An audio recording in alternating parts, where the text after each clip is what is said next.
Bonjour à vous. Donc aujourd'hui, on va travailler la posture de Sirsasana. Donc Sirsasana, c'est une posture où on a le bassin plus haut que la tête. Donc ça vient provoquer un afflux de sang à l'inverse. Donc ça a tout un tas de très bons effets énergétiques, dont un nettoyage énergétique assez complet du corps. Donc plus longtemps on peut tenir dans cette posture, mieux c'est. Et la pratiquer même tous les jours, quelques minutes, c'est très favorable. Notamment pour activer et conserver une bonne intuition. Donc activer notre chakra ici du troisième œil. Mais on vient vraiment nettoyer et fluidifier tous nos chakras. Alors vous allez voir, cette posture, elle peut paraître impressionnante puisqu'en fait, on est en appui sur les avant-bras. Au final, elle est pas si compliquée que ça. Alors, je vous conseille de la faire adossée à un mur au départ, le temps de prendre confiance. Et puis après, petit à petit, peut-être vous détacher du mur. Voilà.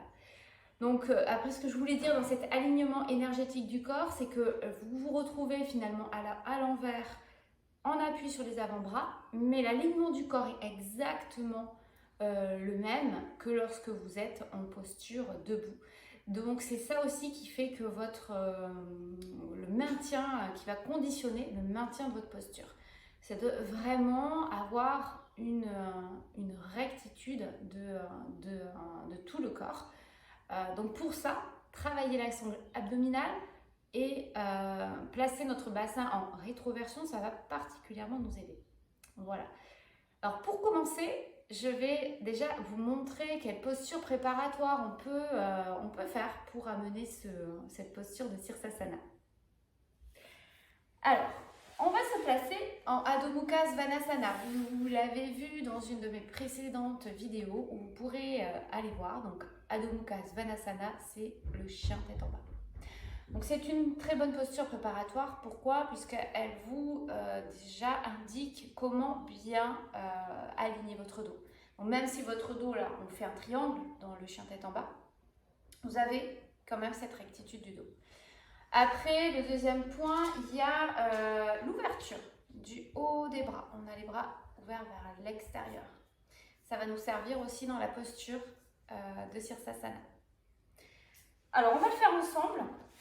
Et ensuite, Adho Mukha vient aussi travailler le bassin qui va rétroverser. Donc un bassin qui est rétroversé, quoi, si vous voyez là, on est en cambrure. Et hop, on rentre, on bascule légèrement le bassin, le pubis vers l'avant, le coccyx vers le bas. Donc ici, ça vient gommer, effacer le creux des lombaires.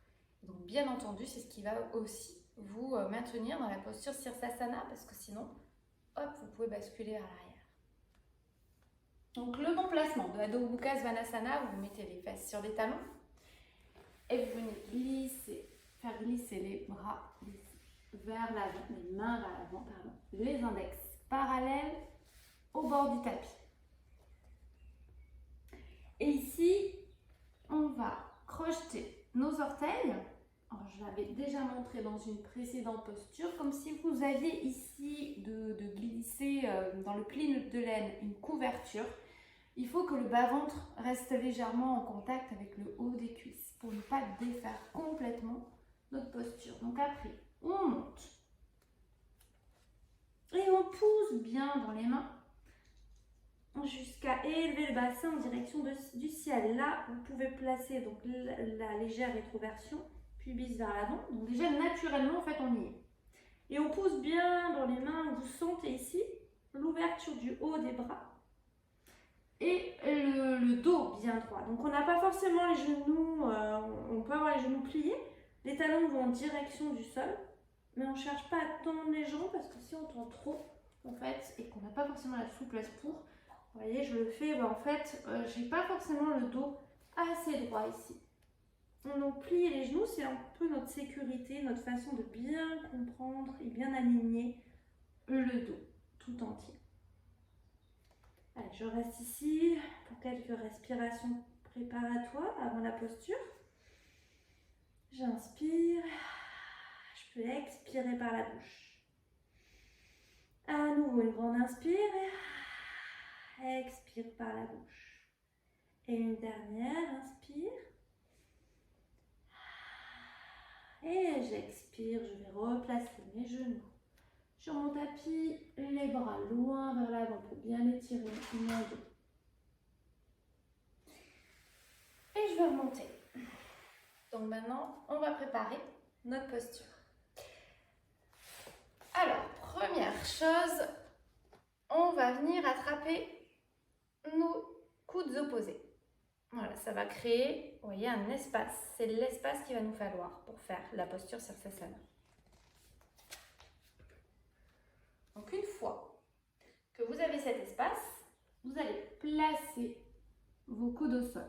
Là, on va pas partir encore dans la posture. Déjà, je vous montre, c'est la préparation. Et donc, le bon espacement aussi pour vos bras. Ce qui est important, comme tout réside vraiment dans le poids aussi de vos bras pour la posture, il est important ici de bien aligner à ce niveau. Donc, on est ici, on a attrapé nos coudes de chaque côté. On va venir maintenant déployer, ouvrir nos bras et entrecroiser nos doigts. Donc ici, nos coudes, à aucun moment, ils ont bougé de place. On les garde bien là où ils sont. Donc je refais, je reprends, je croise, j'attrape. Les coudes opposés, je les attrape bien, hein, vous voyez. Je viens les poser au sol. Donc là, on est sur l'espacement qui conviendra. Et ensuite, je vais venir déployer. Donc, mes bras à l'avant et venir entrecroiser mes doigts. Voilà, je vous laisse déjà faire cette partie-là. Troisième partie maintenant, on va venir placer notre tête, le sommet de notre tête au niveau du creux de nos mains. Alors, le sommet de la tête n'est pas forcément posé au sol, il est vraiment posé au niveau du creux de nos mains. Et alors, on essaie ici de ne pas être complètement arrondi, c'est-à-dire de ne pas venir sur l'arrière de la tête. Bon, normalement, vous devrez trouver la juste place. Mais déjà, on va faire cet essai. Vous mettez votre tête dans le creux de vos mains. Et comme dans le chien tête en bas, vous crochetez vos orteils et vous déployez vos jambes, le bassin qui vient au-dessus de la tête. Oui, en direction du dessus de la tête. Vous pouvez marcher légèrement et déjà faites ce petit exercice préparatoire.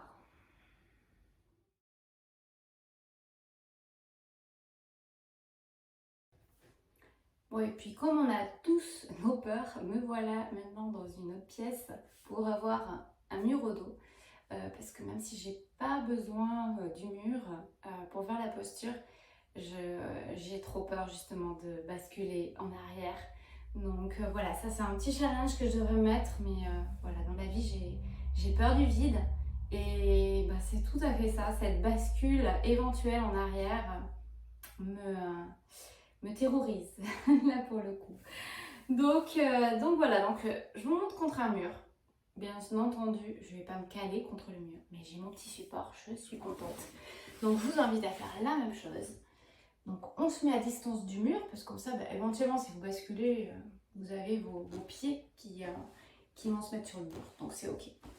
Donc juste on reprend, on a nos avant-bras, je reprends la posture avec vous, voilà. Et à partir d'ici, donc voilà, je passe à l'étape suivante, vous avez mis votre tête. On va maintenant...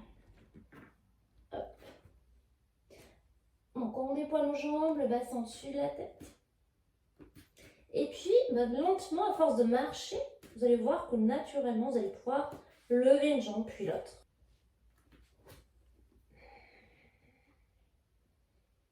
Voilà, on peut rester déjà un petit peu comme ça pour ressentir le bassin. Et quand c'est ok.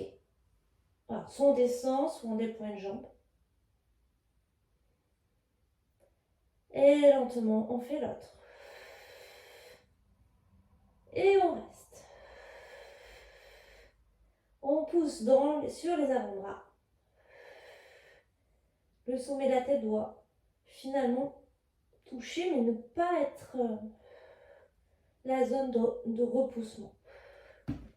Et pour redescendre, une jambe puis l'autre. On plie les genoux, les bras vers l'avant, le front au sol. Un moment de paix intérieure.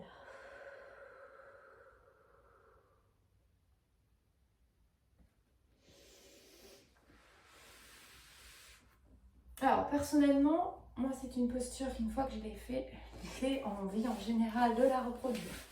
Parce qu'elle est vraiment très énergisante. Vous verrez, vous allez vous sentir drôlement bien et plein d'énergie. Et puis en plus on s'amuse quand même dans cette posture, donc ce qui est quand même pas mal. Voilà, vous n'avez pas vu le haut de mes jambes, vu l'inclinaison de mon téléphone, mais je pense que vous avez vu l'essentiel et notamment la montée dans la posture. Voilà, donc retenez le bon placement, la posture préparatoire, ça va être donc Adho Mukha Svanasana, donc le chien tête en bas pour la rectitude du dos, la légère bascule du bassin, pubis vers l'avant, l'écart des bras.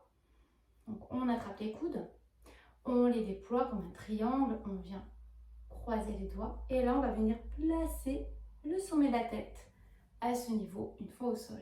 Et après une fois au sol, on repousse les avant-bras bien fermement. Donc on est comme ça. On repousse bien fermement les avant-bras pour venir s'ériger vers le ciel. Voilà, et puis je rappelle juste donc, pour la petite montée et pour vous permettre aussi de faire ce petit exercice, tout simplement déjà si vous pouvez vous placer hop, comme ça, déjà commencer à le travailler et voir si vous pouvez lever une jambe, puis l'autre. Et déjà rester comme ça, c'est déjà pas mal. Et toujours repasser par un moment de détente. Donc voilà pour la posture de Sirsasana que je tenais à vous présenter, puisque c'est vraiment une posture phare, énergisante et finalement pas si complexe que cela.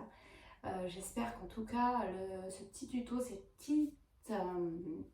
petites astuces vous auront permis de pouvoir, en tout cas ça c'est sûr, travailler la posture en toute sécurité puisque vous avez quand même des bases avec ce que je vous donne. Donc la posture préparatoire, l'espacement, la bascule du bassin et la rectitude du dos.